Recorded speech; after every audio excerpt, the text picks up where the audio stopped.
Heavens, planets and suns race toward infinity. Dead worlds and live worlds alike, separated by millions of light years. And yet, these members of the galaxy in this age of space travel have become interdependent, not only economically, but politically.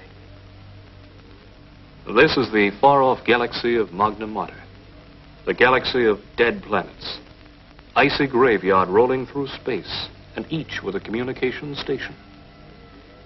And now the Sky Flash carrying Flash Gordon, Dale and Dr. Zarkov enters the outer rim of Magna Mater on a routine outer space patrol. Suddenly, all around them, the tranquil peace of these dead worlds is shattered. First, the dead planet Isis.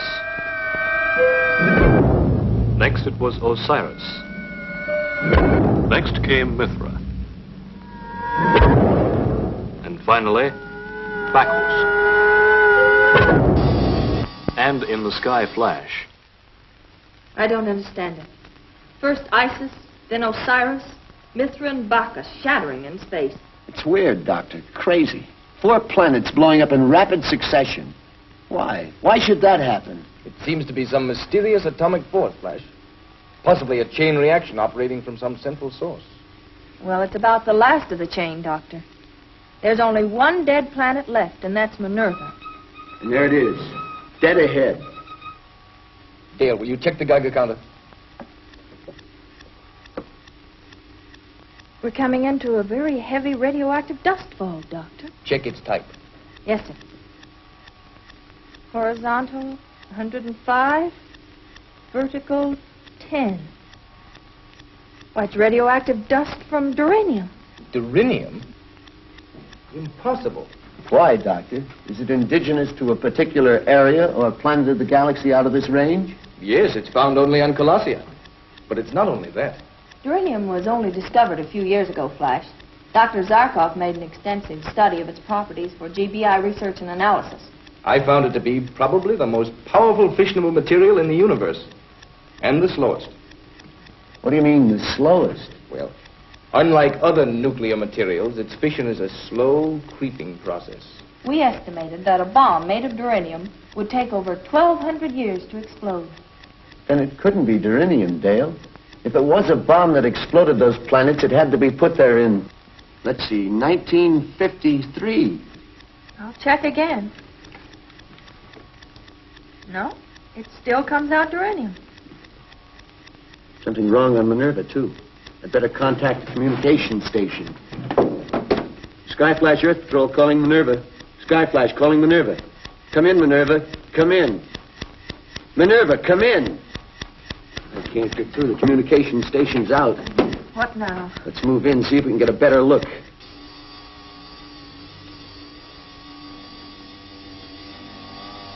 Why should the communication station be out on Minerva?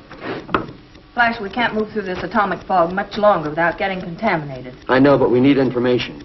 For all we know, that chain reaction explosion may move from this galaxy into others. Maybe we can find the clue on Minerva.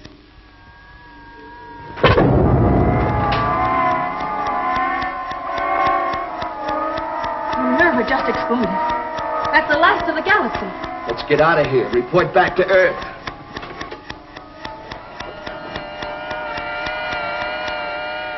And now the Sky Flash pointed its nose toward home. But on Earth itself, strange things were happening. foreboding events foretelling a monstrous end.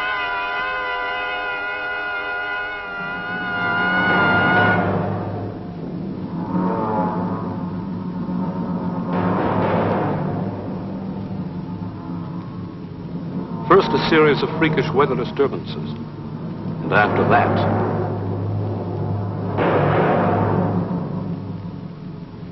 and panic and fear spread through every corner of the earth like wildfire.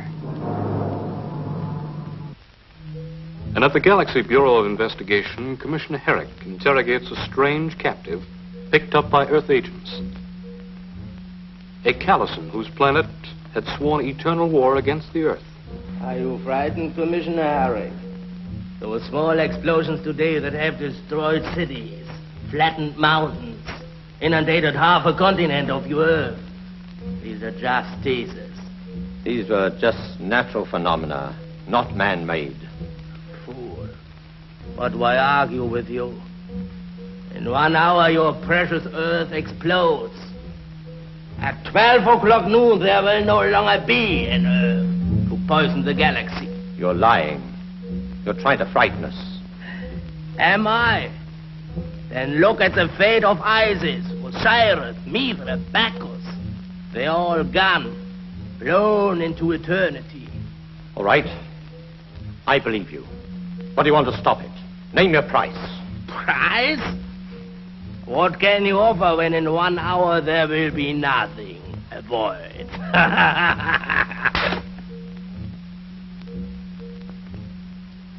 Does that make you feel better, Commissioner?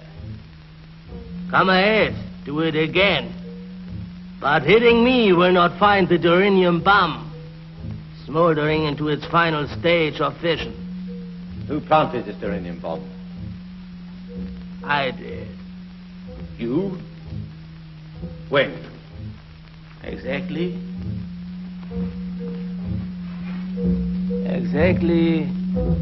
1,208 years, 5 months, 3 weeks, 1 day, 23 hours and 2 minutes ago. You speak the truth. You've stolen Dr. Zarkov's time machine. Just the principle, Commissioner. Our Colossian scientists developed it in their own way. As one who has traveled back in time, Commissioner, let me tell you, it was an interesting experience. Where did you plant that duranium bomb, eh? Where did you bury it? You will find out for yourself, Commissioner, very soon. Alan, you're sure the Geigers indicate nothing? Nothing. No, Commissioner. And they won't until fission. It's useless for you to try and locate it. At this late point in its reaction, it gives no telltale signal. You have less than 1 hour to live, Commissioner. You and every other Earthman. If we die, you die with us. I am a Colossian patriot. To die in this cause is an honor. Alan. Yes, sir. Establish contact with the Sky Flash at once. It's cruising in the Magna Mater galaxy. If Flash Gordon or Dr. Zarkov don't come up with an answer... Calling Sky Flash. GBI headquarters. Calling Flash Gordon to the Sky Flash. Come in, Flash Gordon. That's the story. The whole story. Flash, Dr. Zarkov. We've got to figure out some way to find and deactivate the bomb. Otherwise, the Earth is doomed. There's less than 1 hour. A second after 12, and it'll be too late. There won't be an Earth to come back to. We're helpless up here.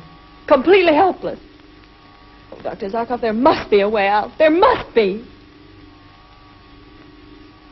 There's only one thing that I can think of. What is it? Lock the controls. Decelerate the ship below sonic speed. Come in here.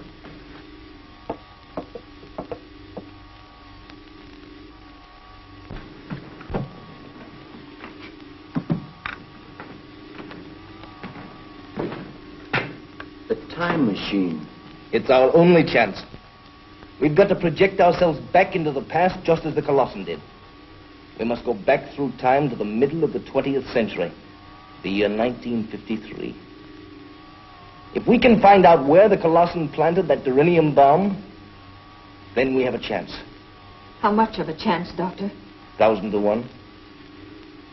1,000,000 to 1. Then let's take it. What's our speed now, Flash? We're at landing speed, Doctor. 350 an hour. Good.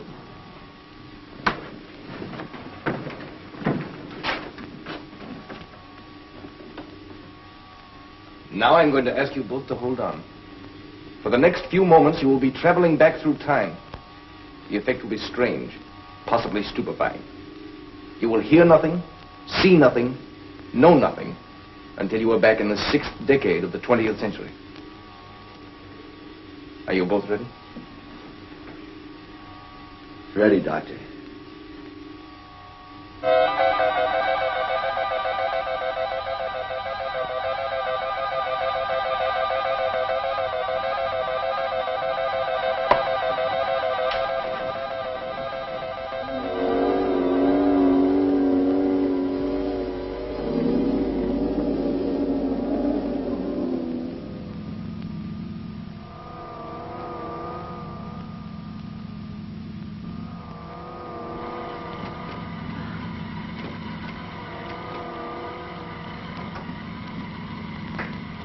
Where are we?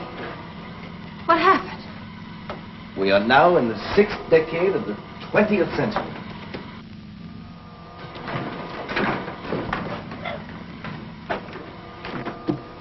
There it is, Dale. The Earth as it looked 1,250 years before we were born. How strange it looks. It's some kind of a city, Doctor. I'm trying to check it in this book of ancient maps. From this description, that must be a place called Washington, the capital of an ancient nation called the United States. What's our direction? East by north. Another city coming up. That must be New York. New York? What a strange name. Dale, set the Geiger counter for duranium and see if you can get me a reading. Yes, Dr. Zarkov. I am getting a reading, Doctor. The duranium bomb is here, somewhere on Earth. Where, Dale? Can you locate it? Not quite. The signal is very weak, but it's a long distance from here, almost due east. No, Dale. East by north. And from the signal strength, I'd say over 3,000 miles away. East by north it is. Doctor, do you think we'll be able to exactly locate the duranium bomb? I can only hope so, Dale. The Earth as we know it has only a half hour to live before it explodes. Well, there's nothing we can do until we cross the ocean. What kind of a world is it that we're going back to? Well, from what I remember of ancient history, it was very primitive. Just think, nobody ever reached a height of more than 15 miles. Well, it was primitive to our way of thinking, Dale. And they just scratched the surface of atomic research. And they had to build tremendous motors housed in gigantic buildings to run the machines they used in manufacturing. It does seem ridiculous when you consider that in our century, a motor the size of my fist has more power than the gigantic steam-driven turbines they used. What about the people? What are they like? They considered our Earth just as precious as we do. And most of them believed in freedom, peace, equality of opportunity. But I guess just like in our time, there are those who, for power, would make slaves of everybody else. Yes, I'm afraid so. But they didn't have our tools to fight them with. And the women, Dr. Zarkov, what were they like? Well, instead of filling their heads full of knowledge about astrophysics, atomic research, electronic phenomena, like a certain young lady we know. Yes, well, what did they do? Sit home and knit? Well, I wouldn't say that was all they did. But they certainly knew their way around a kitchen better than they did around a laboratory. Strange craft at 2 o'clock. Oh. In a moment, we'll be able to see it out the light window. Let's see. What is that clumsy craft, Doctor? That's an aeroplane. Did you see the way it was pulled through the air by those gigantic egg beaters? I'll bet it couldn't do more than 300 miles per hour. No wonder they didn't cruise around in outer space. A clumsy craft like that would have trouble getting off the ground. That thing on the water's even funnier than the airplane. Yeah, that was a ship. You see, air travel was only about 50 years old at this time, and a great deal of travel over land and water was still popular. What a world to live in. Yes, as Dale said, primitive. But a world. Something we won't have to go back to unless we find that uranium bomb. And quickly.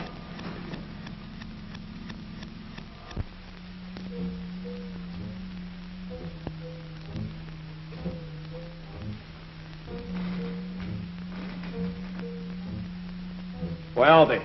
Why don't we hear from them? There's nothing we can do about it now, Alan, except wait. Wait and pray.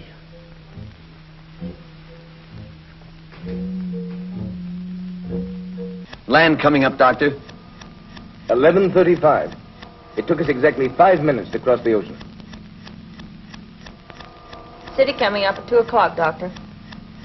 That must be a place called Paris. Flash, slow down. The Geiger's up to maximum. We're almost in the immediate vicinity of the bomb. Flash, look. The Geiger's hit maximum. That means the bomb is directly below us.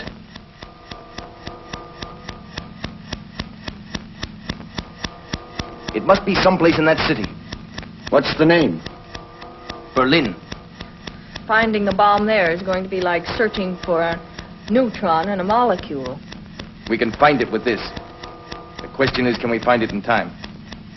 Flash, is there someplace we can land? There's a clearing below. We can hide the ship there for a while. Good. The inhabitants may be hostile. And that's true. If we don't find that bomb in 20 minutes, it will be all over. We'll find it. We've got to find it. Hang on, 20th century. Here we come. Landing positions, everybody. The Sky Flash has landed in the forest outside of Berlin, having with its occupants, Flash Gordon, Dale Auden, and Dr. Zarkov, been projected by the time machine 1,250 years back through time to Berlin, with only 20 minutes remaining for the Earth to exist. Commissioner Herrick, pinning all of his hopes on Flash Gordon, waits tensely, while the Callison who planted the Earth-destroying bomb sits calmly by. All over Berlin, people have seen a strange object spinning and glittering in the sky. It is thought that this weird visitation from some other planet has landed somewhere in the outskirts of Berlin. Reports from Paris and New York also indicate that this flying pencil, or whatever it is, was sighted in those areas. Meanwhile, the people of Berlin wait in dread and terror for what will come next.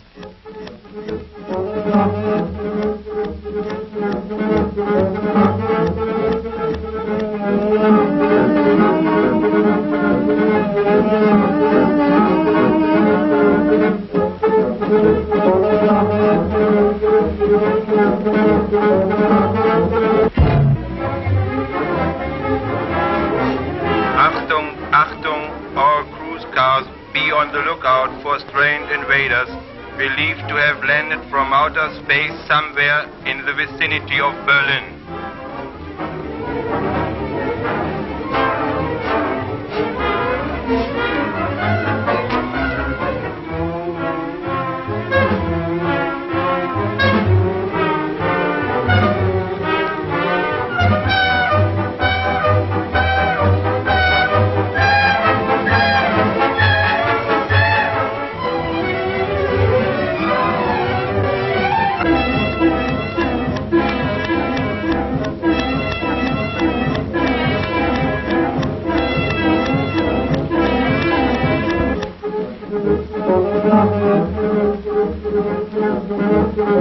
Achtung, Achtung, car 28, car 28. A telephone report claims a green and white delivery truck heading for Zoo section, sighted on Townsendstraße. It is believed car has been commandeered by a bearded giant and a blonde giant from outer space. Apprehend and arrest them. If they resist, shoot to kill.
Go ahead, Doctor. I'll cover you if there's trouble.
Can't be.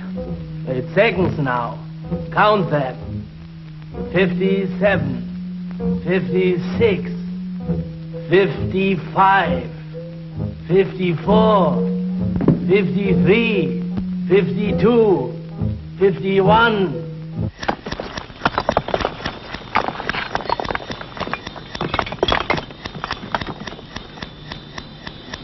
Hurry, Flash. Only 30 seconds left.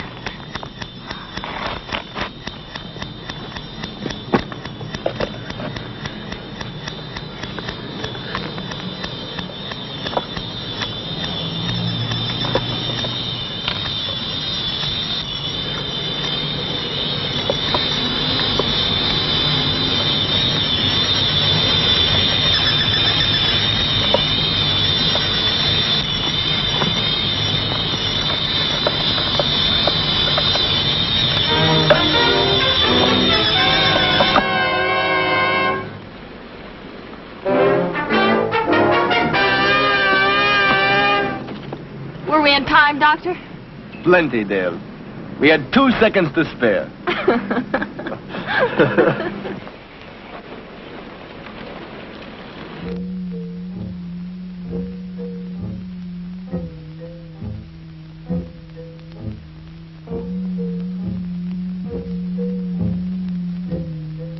It looks as though this tired old world will still be around for a while. Yes. Whatever Flash did, it worked.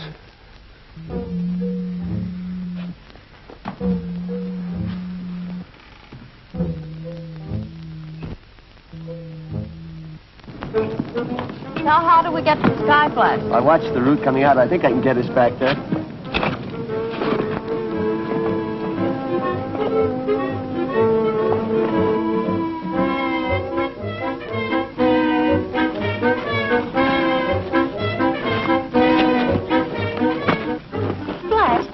Stay here in our ancestors' time for a few days. It should be fun telling them everything that's going to happen to them for the next 1,200 years. Fun? Well, maybe for us, Dale, but not for them. It is the mystery of the future that provides the challenge for men to make history. Take that away, and there's no reason for dreams, ambition, discovery. Well, I hadn't thought of it that way. You're right, of course, but, well, it would have been fun to meet my great multiplied by 100 grandfather. And a few hours later, as night falls on Berlin, into the starlit sky flashes a silvery streak. Suddenly, it stops. It seems to hang for a moment, suspended in air. Then, before the eyes of a few stargazers and lovers who observed it, the sky flash disappeared into the future from whence it came.